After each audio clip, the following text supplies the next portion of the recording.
Բարի լույս հարգելի հետևորդներ, այսօրվա վլոգը մի փոքր տարբերվելու է մյուսներից, որովհետև այսօր ուզում եմ ձեզ ծանոթացնել Ավստրիայի հետ։ Ուրեմն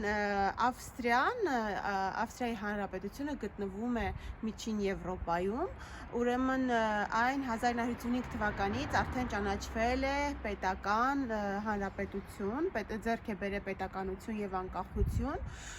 եւ հենց նույն այդ թվականին էլ ստորագրել է չեզոքության մասին իր պայմանագիրը։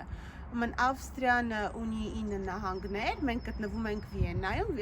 մարզեր, այսինքն Վիեննան Ավստրիայի մարզերից մեկն է, մենք ապրում ենք հենց Վիեննայում, ու ես այսօր որոշել եմ ձեզ ցույց տալ Վիեննայի սիրտը, ամենատեսարժան եւ պատմամշակութային վայրը։ Դե ինչ, գնացինք։ Ուրեմն Ավստրիան իր պատմության մեջ ունի շատ դառը էջեր, շատ բարդ ճանապարհ է անցել, շատ երկար տարիներ եղել է միապետություն, տարբեր թագավորությունների տիրապետության տակ, ամենաերկար թագավորությունը, որ իշխել է Ավստրիայում, դա եղել է Հաբսբուրգների դինաստիան մոտ 600 տարի, եւ այդ ընթացքում Ավստրիան ձեռք է բերել ամենալայն տարածքները, դարձել է հզոր գերտերություն, Կարլոս 6-րդ թագավորի օրոք Ավստրիան ուներ արդեն գրաված շատ մեծ տարածքներ, Չեխոսլովակիայի, Լեհաստանի տարածքներից, Ուկրաինայի եւ շատ տարածքներ, եւ այդ տարածքները Կարլոս 6-րդը հռչակել էր Ավստրիայի անբաժան մաս եւ Ավստրիան դարձել էր գերտերություն։ Կարլոս 6-րդը չուներ առուզավակ եւ նրանից հետո իր ժառանգությունը պետք է անցներ նրա աղջկան Մարիա Թերեզային, որն էլ շատ վիճելի հարց էր եւ Մարիա Թերեզան շատ երկար տարիների պայքարից հետո միայն կարողացավ վերականգնել իր իրավունքները եւ երկիրը ղեկավարել եւս 40 տարի։ Դա 17-րդ դարում էր, այսինքն 1740-1770 թվականներին երկիրը ղեկավարել է Մարիա Թերեզան։ Այդ ընթացքում երկիրը գտնվել է ներքին պատերազմի, սոցիալական ծանր վիճակում, մի խոսքով անցել է շատ բարդ ճանապարհ, շատ պատերազմներ, շատ տանջանքներ, նույնիսկ ամենավերջի տանջալից տարիները կապված են Հիտլերի հետ, Հիտլերի դաշնությունների մասին բոլորս գիտենք, սակայն Ավստրիայի պատմության արդեն անկախության ճանաչման հարցում մեծ դեր ունի նաև Խորհրդային Միությունը, այսինքն Երկրորդ համաշխարհային պատերազմի ժամանակ 1945 թվականի ապրիլի 13-ին, երբ Խորհրդային Միության բանակը գրավեց Վիեննան, հենց այդ օրվանից էլ հիմք դրվեց արդեն Ավստրիայի անկախությանը եւ արդեն իսկ 1955 թվականին հռչակվեց Ավստրիան որպես անկախ իշխանություն, անկախ երկիր, հանրապետություն։ Մենք որոշել ենք այսօր իմ նշված վայրը գնալ տրամվայով, որպեսզի հնարավորություն ունենամ ձեզ ցույց տալ նաև Վիեննայի ամենագեղեցիկ վայրերը եւ նաև տրամվայները։ Այստեղ ահա մենք տեսնում ենք երկու սերնդի տրամվայներ, այն մեկը որ գալիս է դա երկրորդ միջին սերնդին է, սա նոր է 2021 թվականի եւ նաև կա ավելի շատ հին տրամվայներ, որը մեծ խորհուրդ ունի Վիեննայի համար եւ երբեք էլ դուրս չի գալիս գործածությունից։ Ուրեմն չմոռանամ նշել, որ Ավստրիայի պետական լեզուն գերմաներենն է։ Ավստրիայի տարածքը կազմում է մոտավոր 83800 քառակուսի կիլոմետր եւ բնակչությունը 8.8 միլիոն։ Սա էլ Վիեննայի մետրոպոլիտենն է, ասեմ, որ Վիեննայում գործում է մետրոպոլիտենի մետրոյի 5 ուղղություն, որը քաղաքի բոլոր ծայրերը կապում է միմյանց հետ։ Մենք հիմա 3-րդ ուղղության մետրոյում ենք, բայց կա ընդհանուր առմամբ 5 ուղղություն։ Գտնվում ենք Վիեննայի կենտրոնում, առաջին թաղամասում, նշեմ, որ Վիեննան կազմված է 23 թաղամասերից, ընդհանուր տարածքը 414 քառակուսի կիլոմետր է եւ ունի 1.8 միլիոն բնակչություն։ Ուրեմն բնակչության ամենաբարձր ցուցանիշը եղել է 1910 թվականին, երբ կազմել է 2 միլիոն եւ զբաղեցրել է 4-րդ տեղը ամենախիտ բնակեցված քաղաքներից, Լոնդոնից, Նյու Յորքից եւ Ֆրանսիայից հետո։ Ուրեմն հիմա էլ Վիեննան համարվում է Եվրոպայի ամենագեղեցիկ քաղաքներից առաջատարներից մեկը կամ էլ, բայց շատ չխոսեմ եւ քանի որ արդեն հասել ենք, հիմա ուզում եմ ցույց տալ մի հրաշք տեսարան, որի մասին մանրամասն կպատմեմ։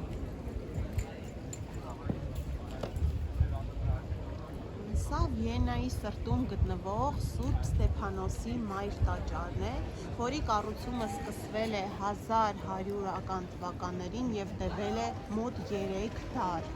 Սա համարվում է աշխարհում եկեղեցիների տաճարների գլուխգործոցը, ունի 4 գմբեթ, ամենաբարձր աշտարակը այս սա է, որի բարձրությունը 137 մետր է, եւ կա այսպիսի մի առասպել թե պատմություն ասեմ, որ տաճարի ճարտարապետը, շատ եկեղեցիների ճարտարապետ է եղել ի դեպ, բայց այս տաճարը կառուցելուց հետո նա համարել է սա իր ամբողջ կյանքի գլուխգործոցը եւ բարձրացել են ամենաբարձր աշտարակի գագաթին եւ այնտեղից իրեն ներքև նետելով ինքնասպան է եղել, պատճառաբանելով, որ ես էլ ապրելս իմաստ չունի, քանի որ չեմ կարող ստեղծել այնպիսի գլուխգործոց, որը գերազանցի նրան, ինչ սա է։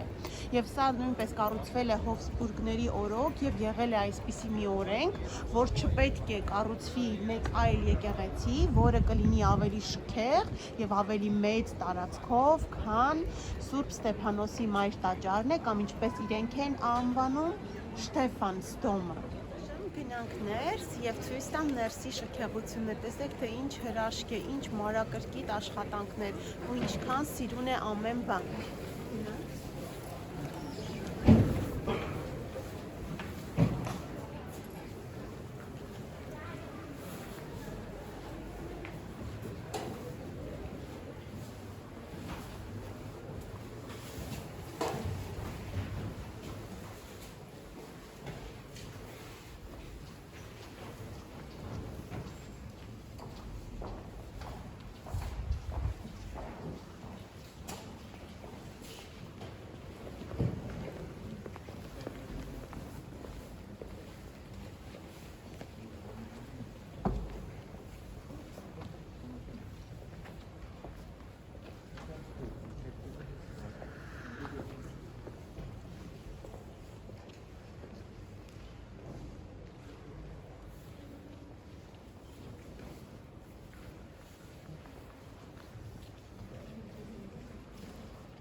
Ահա հարգելիներս տեսնում եք, թե ամեն բան ինչքան գեղեցիկ է։ Ուրեմն նշեմ, որ Շտեֆանսդոմը մշակութային նշանակություն ունեցող կառույց է, այն գործող եկեղեցի է, ուր ամեն օր տեղի են ունենում ժամերգություններ։ Աշխատանքային օրերին ժամերգությունները տեղի են ունենում առավոտյան ժամը 7-ին, իսկ հանգստյան օրերին ժամը 10-ին։ Մատուցվում են պատարագներ բոլոր եկեղեցական տոներին, լինի Սուրբ Երրորդություն, Սուրբ Ծնունդ, Սուրբ Զատիկ,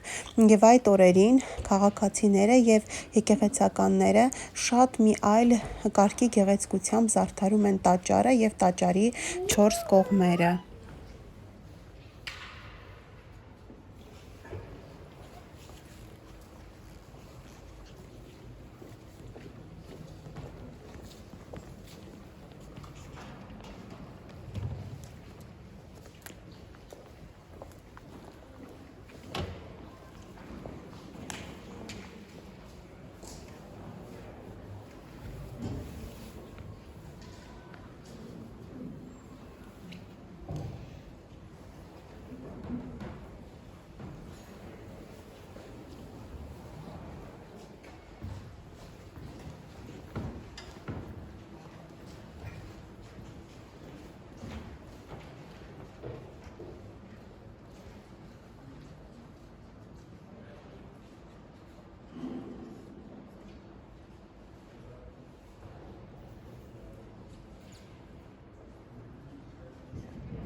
12 ամիս կարող ենք այսպես շուրջ բոլոր տեսնել այսպես շինարարական աշխատանքներ, դրանք շինարարական աշխատանքներ չեն, մաքրման աշխատանքներն են։ Եկեղեցին կառուցված է հատուկ քարից, որը գեղեցիկ սպիտակ գույն ունի, սակայն օդի շփումից նա շատ արագ սևանում է եւ տարին 12 ամիս այսպես շուրջ բոլորը անընդհատ կատարվում են մաքրման եւ խնամքի աշխատանքներ եւ այդ տարեկան խնամքի, զարդունախշերի եւ այդ ամեն ինչի այդ պատմական մասունքների պահպանման համար աստղաբաշխական թվեր են ծախսվում մոտ 2.2 միլիոն եվրոին հասնող գումար, սակայն նրանք այդ ամեն ինչը շատ գումարներ են վաստակում նաև տուրիզմով, քանի որ տուրիզմը այստեղ շատ զարգացած է եւ ամեն քայլափոխի կարող են տեսնել տուրիստներ, նույնիսկ այս կոവിഡ്ի շրջանակներում այստեղ շատ են եւ եկեղեցին միշտ լի է մարդկանցով, կատարվում են ժամերգություններ, տարբեր տեսակի տեսակատարություններ եւ քանի որ այստեղ է նաեւ կաթողիկոսի նստավայրը, միշտ բազմամարդ է, սա համարվում է ամենամարդաշատ փողոցը, այստեղ են գտնվում շատ գեղեցիկ խանութներ, տեսարժան վայրեր, որոնք նույնիսկ մեծ մասը բաց են նույնիսկ կիրակի օրերին, քանի որ տուրիստական վայր է համարվում։ Այսքան քիչ մարդ էլ այստեղ չէի տեսել, որտեղ շատ մարդաշատ է լինում եւ ամեն անգամ նկարելը ուղղակի անհնար է լինում այստեղ, այնքան բազմամարդ է։ Բայց այսօր ինչ որ մի փոքր հանգիստ է, կամ էլ ժամը դեռ առավոտ է, դրանից է։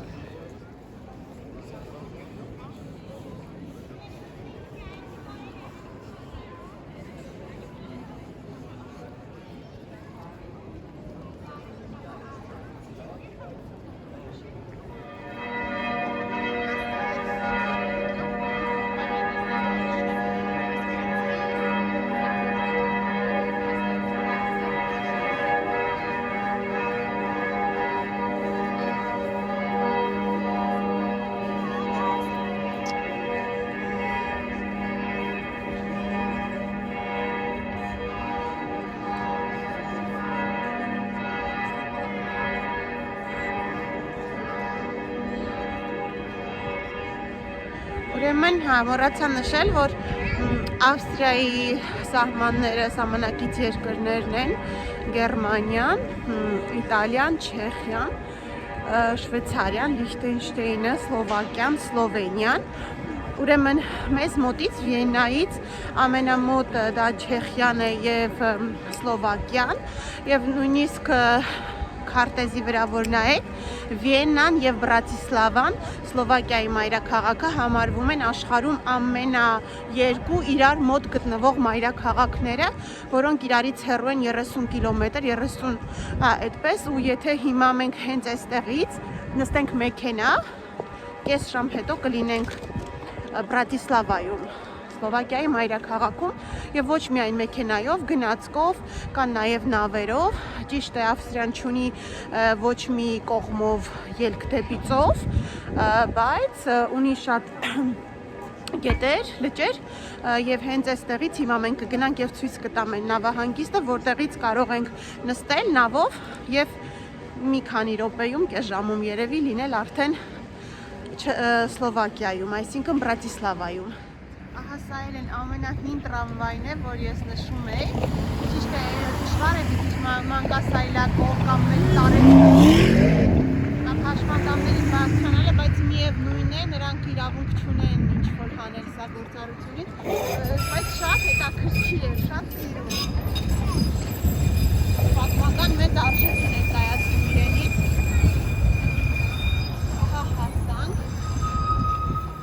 Հասանք նավահանգիստ, այստեղից տարբեր ուղղություններ կան, կարող են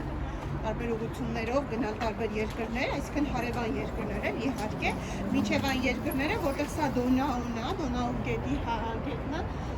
որ երկրներով որ անցնում է գետը, ուրեմն երբ օրերը տաքանա, մի օր էլ կգնանք հենց Դոնաու ինձել, Դոնաու գետի մոտ, տեսեք ինչքան հրաշք կա, ինչքան սիրուն է այնտեղ էլ։ Սա Շվեդենպլացն է, այդպես է կոչվում, նավահանգիստ Սա մեր այս կողմում վերևից էլ կնկարենք ռեստորանն է, շատ մեծ նավ է պատրաստած եւ վրան ռեստորան, սրճարան, այսպիսի գեղեցիկ նավահանգիստ նավարկելու համար։ Այդ մեծ նավերը հիմա այստեղ չեն, երևի արդեն կամ կորոնայի պատճառով հնարավոր է նոր նավարկություններ չկան, բայց շատ մեծ նավեր են լինում, մեծ ռեստորաններով, սրճարաններով եւս շատ գեղեցիկ։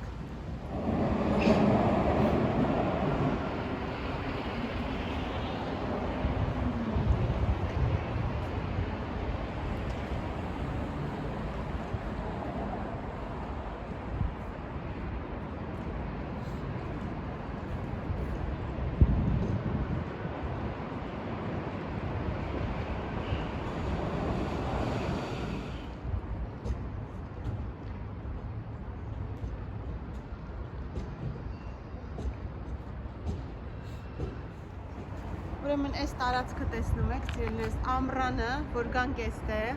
իհարկե ոչ կորոնայի պայմաններում, այստեղ լիքը երիտասարդություն, խմիչքներ, ուտելիքներ, այսպես փռած, այսպես գետի ափին նստած, դիսկոտեք են սարքում, երաժշտությունը միացրած, շատ մի հատ հրաշք վայր է լինում ու երեկոները, որ գալիս էինք, իհարկե ես ու ամուսինս, շատ հետաքրքիր ժամանակ կարող ես անցկացնել, նույնիսկ անծանոթներով, այսպես արագ ծանոթանալ, ուտել, խմել, մի խոսքով շատ հետաքրքիր է։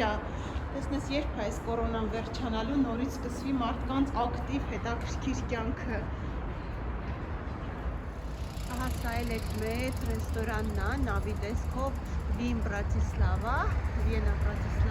մենք այստեղից են կատարում ուղևորությունները, բայց այս նավը շատ մեծ է, կողմից է, տեսակ մենք այդքան ժամանակ որ քայլում ենք ներքևով, այս նավի տակով ենք քայլում,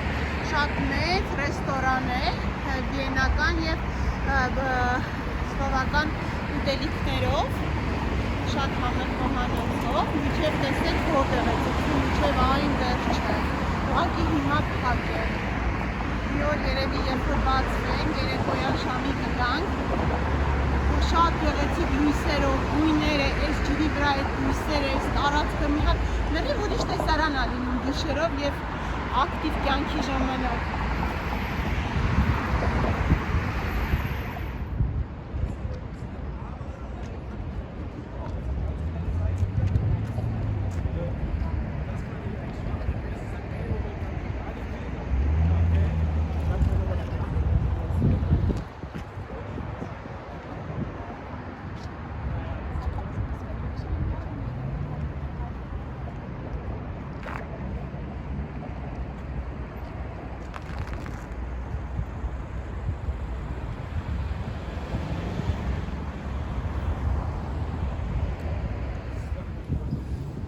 Իրենց հոտ-դոգը։ Տեսեք խոսքս ինչի մասին էր, այս կողմում տեսեք ինչպես է Սևանում օդի հետ շփումից, այսպես այդ գեղեցիկ մարմարը Սևանում է եւ սա էլ կմաքրեն։ Այստեղ այս կողմում կանգնում են նաեւ ձիերը կառքերով, որոնք ուղեկցում են եւ շրջում են ամբողջ Վիեննայով տուրիստներին եւ ցանկացողներին ցույց են տալիս Վիեննայի տեսարժան վայրերը։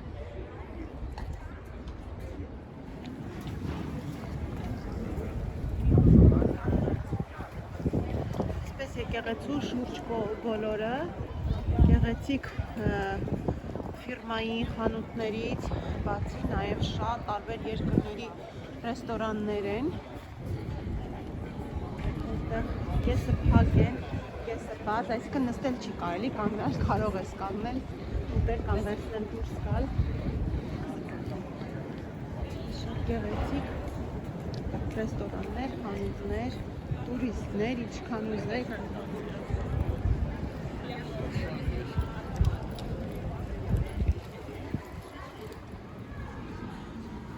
Տեսեք, ինչ ազատ է այս տարածքները ռեստորանին պատկանող, բայց ամառը երբ եկել էինք,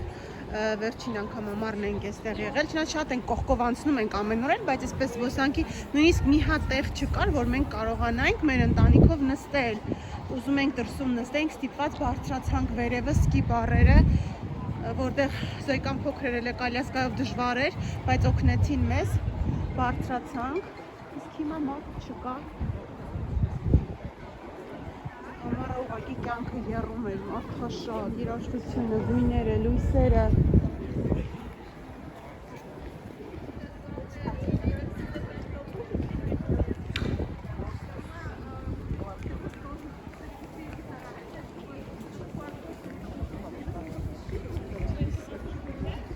Կարող ենք լսել տարբեր լեզուներ, գերմաներենից բացի, որովհետև տարբեր ազգերի ներկայացուցիչներ են, հայև լսում ենք մեր հարևան երկրի զրույցի ձայնը։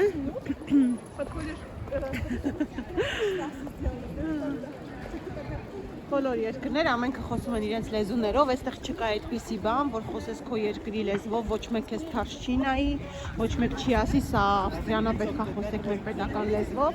չէ։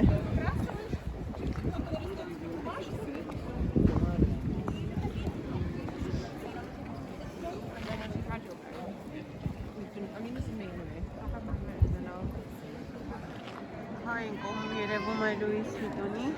խանութը մեծ, ընդարձակ, շատ, երևի ամենամեծն է Ավստրիայում։ Վագներ այս կողմում Հելիոս Մայն։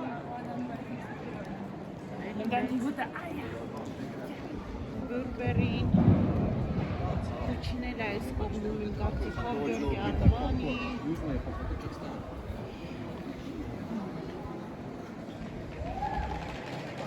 Կուչինել է իմ կողմիչների շփում։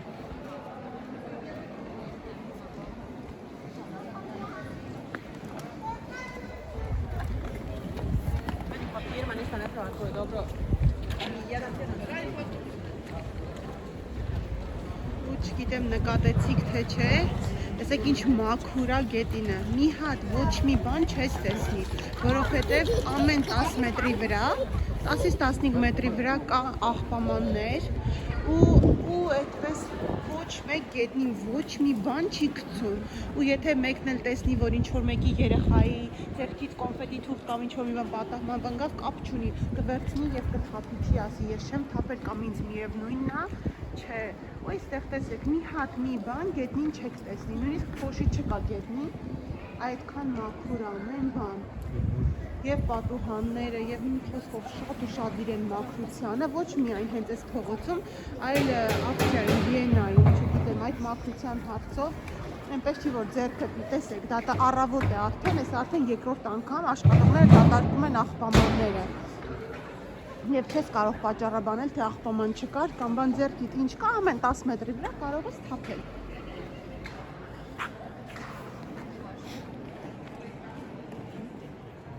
Չկա բանայի կողքով էլ անտարբեր չանցնենք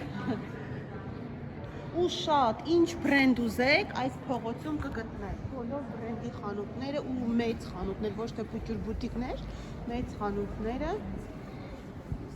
կարող եք գտնել այստեղ